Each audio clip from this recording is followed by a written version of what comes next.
guys, checking in with you. Jim and I are at McDowell Creek here in Oregon, and we are going to visit the creek and see what we find, see if we can do a little bit more gold digging. And so anyways, it's beautiful out, and I will show you guys some scenery, encouraging you guys to get out in nature. And we were in Corvallis before this at Avery Park and just sat under some trees, and you know, there was maple trees, oak trees. There was a huge oak tree there. I should have got some pictures, but you know, just went up to the tree, put my head on it, put my hands on the tree, and spent that time in nature and looking for just inner peace and harmony and wisdom. So that is where the true wisdom lies. And so yeah, go inside, you guys.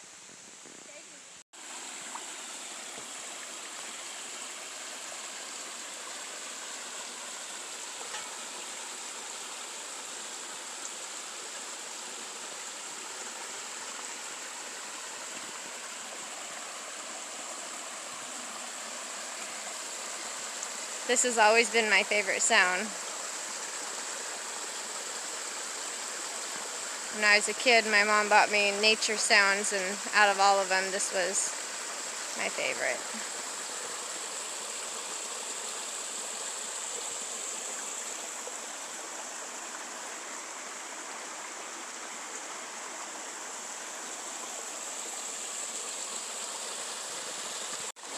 Alright, going on a little rock adventure here.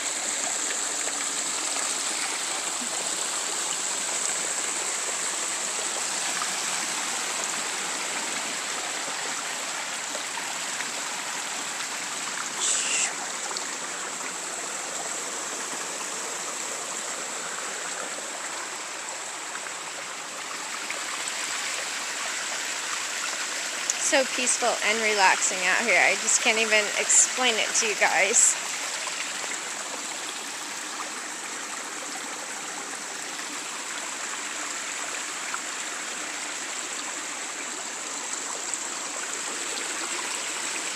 The tranquility that nature brings, and just the silence and pure presence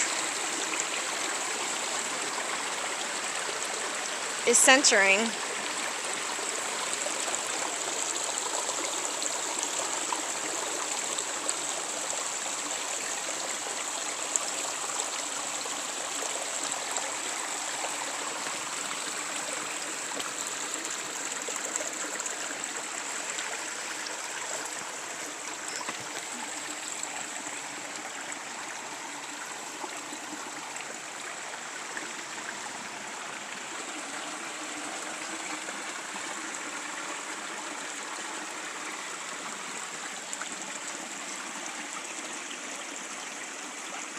And you gotta allow everyone to be on their own journey. They're right where they're supposed to be. I'm right where I'm supposed to be. You're right where you're supposed to be. Anything that we can do to connect with Mother Gaia, the source, with our higher self, is headed in the right direction. And that's all found within. Joy and divine love, happiness.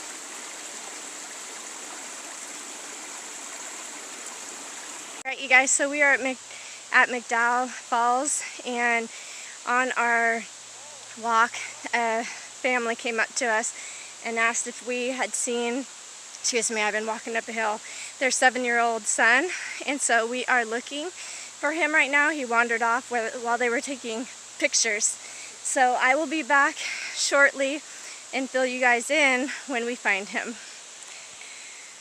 Alright, you guys, I was heading back up to the rock stairwell. I'll show you pictures of it, and just got word that the family found him safe and sound. So anyways, thank you for sending the love and the light our way. Keep your family close, you guys. Families belong together, and we need to be staying as close as possible at all times. Before I go, I just talked to the mom and dad, and I just want to say, for anyone who has had an issue, have had a situation, have had an experience where they've been separated from their little ones. You guys know the feeling that you get inside, and you are fearful, you are unsure of what to do, you're anxious, and this is going on a mass level all over this world with the modern day form of human trafficking. So my heart went out for this family who was able to look for their family member, whereas there's lots of moms and dads who don't know where their blessings are in this system. They've been gobbled up and eaten up and used as commodities along with the mom and dad or the elderly. The same has happened. So everyone, you guys, it's time to unite, to know that families belong together, and to have that compassion for all of the trauma that happens when families are separated. A loving system keeps families together, no matter what, okay? If there is true abuse or neglect, then loving measures need to be taken in order to keep the family together. And sometimes there may need to be something and measures that are taken in order to help the people. But you should not be having a business that is set up on separating families, like the Clintons, adoption foundations and all of these things that are happening. And it's not just the Clintons. This goes on to many, many of the so-called elite who are pulling the strings, you guys. And yes, we are creators and co-creators in this. We have to take responsibility for it. And so in having this knowledge of what's going on, we can be wise as serpents and as gentle as doves as we move forward and we take care of our loved ones, you guys. And we do so in the higher realms, in the higher vibrations. And we reach down for those and grab their hand to bring them up, to shine our light and our love on the path so that others are able to see that path that leads to freedom from within. I love you guys. Thank you, and I wanted to put this message out. Families belong together, and a barbaric system separates them systematically and for profit, and that is what we see, and it needs to stop now. Thank you. Namaste. So on this walk, I'm going to say this is, I'm just kind of going on this last path, and it's been a great day. We were able to help a family and had good news there, and just some messages that I've been having come to me came up again, and that is about no longer identifying with form, which I've brought up before, but really being able to find freedom, to experience freedom from within, because we already are free when we actually remember who we are. And so the whole idea is, or the way that it's put into words by like Eckhart, Tolle, and Mooji and stuff like that, I'll leave links in the description box below, is that there is a lower self and a higher self. And it looks like this path loops around, so I'm going to turn around. But in that place where we are, and there's another way to say it. Eckhart likes to say it, your true self or your usual self. So this has to do with either living in the ego, identities, characteristics. So you got jobs, careers, you got the name that you've been given and inherited, and then you have the all caps names for those who are waking up to the corruption and deception within the admiralty courts. And it's not just admiralty going on, there is a whole bunch of stuff going on all at the same time, so they flip hats all the time. And so that is why it can be really difficult when you're in their sandbox, or I'd like to say their cat litter box. They like to play around in that. And so we got to rise above that.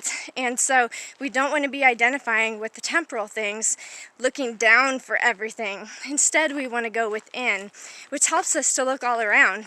And this is about eternal things and seeing ourselves from the point of infinite possibilities and potentials, and knowing that we live on forever. So, you know, it's not binding anymore, and it is so freeing and liberating on the highest levels. And so as we raise up those vibrations and experience these joys, this happiness, this health and healing, this restoration on a different level, you know, and I am working on just continually being who I want to be in this world, who I came here to be. You know, be that change we want to see. What's the better way to say it? You know, be who we actually are instead of seeking all the time, just be it. So let's let go of the temporal things and really focus on the eternal.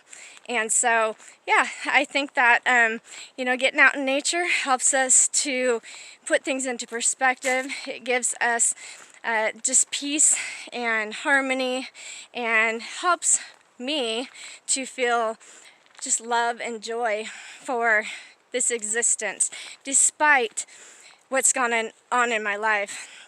And I am working on letting go of these stories that, you know, for one, it was like the narrative, and I'm like, okay, I'm going to rewrite a new story and stuff. But I'm just going to, you know, lift up my vibrations and then have myself, like, put into that current of life, the flow of life, so that I experience this existence just from a place of formlessness and pure presence and consciousness. So that's more what I'm doing, because as I talk about these things, yes, it's to help to, I feel like it's been to help me to heal and to release things as they surface, and also to put forth for other people who may be able to relate and may feel despair, discouragement, you know, just a loss. And I want to give people just inspiration and encouragement to continue on, and to let our light shine in that darkness, because we're put here to shine where light needs to come in. So, you know, within the darkness within us and the darkness that is in this world. So I just thought, yeah, coming on here, the light is shining on me right now. I see the path lit up, and I am going to be just traveling home in such a way that I focus on eternal things of life. So thanks for joining me, you guys. I love you. Namaste again.